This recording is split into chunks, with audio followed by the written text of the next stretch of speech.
Hello my lovelies, and welcome once again to Allotment of the Dead.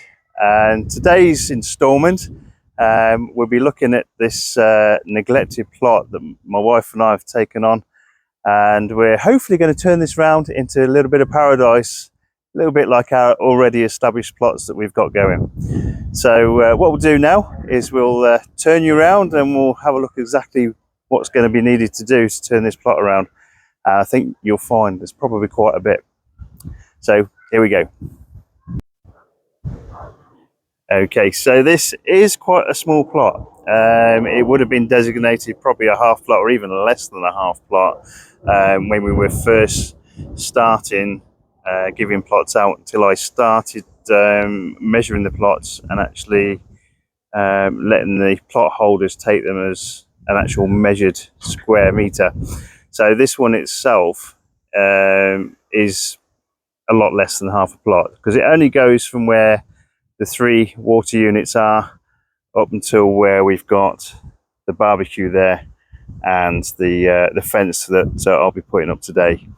The fence is really to make sure that people don't walk across this plot like they have been doing for a long period of time, because it's a quick route to our enormous bonfire that should have been burnt back in November, but it was way too wet to actually burn. So hopefully next weekend we'll get that bonfire out of the way, and then we'll be able to hopefully sort our plot out without too much interference from people. But we'll see how it goes. Anyway, so what have we got on this plot?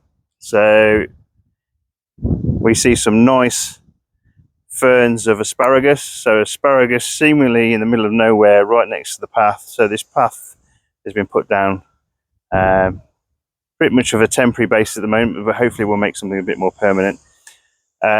Plot's been covered in part with carpet.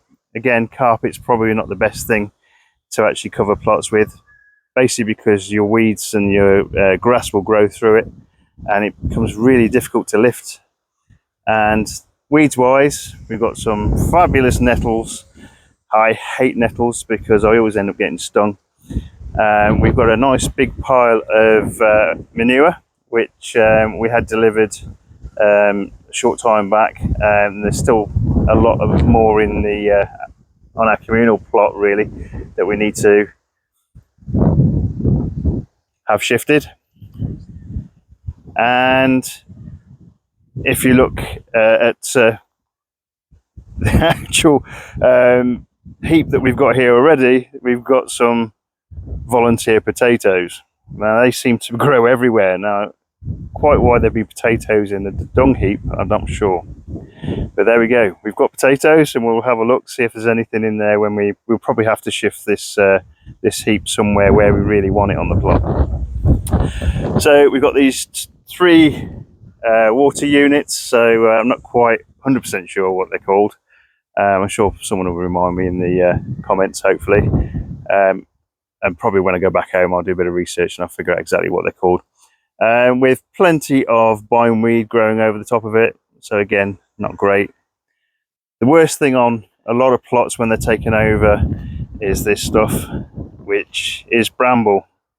So bramble is something that roots quite deep sometimes, and the only really way to get rid of it is actually to dig it out and get rid of it that way, which will be one of the things we'll be doing.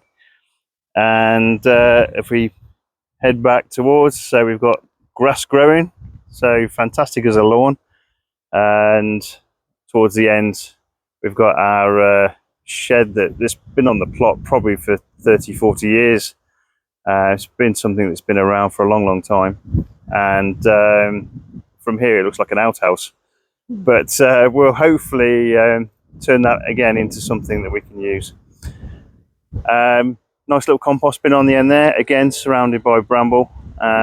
We've got a lot of work to do on this plot, even though it's a really small plot. It's still quite a bit of work. So the previous plot holder, unfortunately when he left us, did leave us some bits of wood and some lengths of fencing and parts of an old shed to use as fencing. So allotments don't always have to be new. Don't always have to use new things to actually make them. So what we've done is we'll recycle these and use them to make a fence at the end of the plot. So that's the first job for today. I'll film the process and the progress in doing that and see how we get on. Whilst we were looking again, we've managed to discover quite a little treasure for gardeners and allotment holders, and that's this lovely plant here. So this is Comfrey.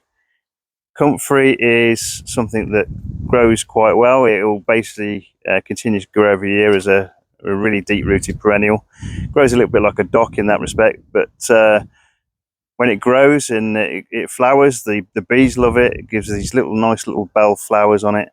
But the other thing this can be used for is homemade fertilizer. So homemade fertilizer from Comfrey stinks, absolutely stinks like you would not believe. There's not many things that smell worse than this. I can think of one off the top of my head straight away. Something my missus basically gave me a lot of joy with, and that's dead slugs and snails. So I need to basically tell you this story because while it's in my head, I've got to tell you now. So dead slugs and snails is the worst thing I've ever smelt in my life. My wife decided to go around the garden at home and collect all the slugs and snails in a bucket. Really nicely, she collected everything she could find. There was loads of them in this bucket. And then she put a piece of aluminium foil over the top of it. I don't know whether she was meaning to do something with this afterwards, but it got forgotten about. So 6 months later, I found the bucket with the aluminium foil still intact on the top of it, open it up, and pretty much straight away sick. Absolutely sick as a dog. The worst ever smell in my entire life. And I've smelt some really horrible stuff. So yeah, that's the story. But Comfrey is getting close to that, but not quite.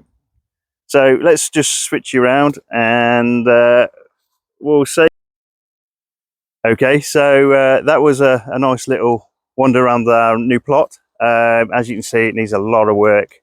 It's going to take us quite some time to actually put into a state where we can actually start getting produce and things off it. I think we can pretty much plant some bits and pieces straight away, but as I say, it is going to be something that's going to need a lot of work.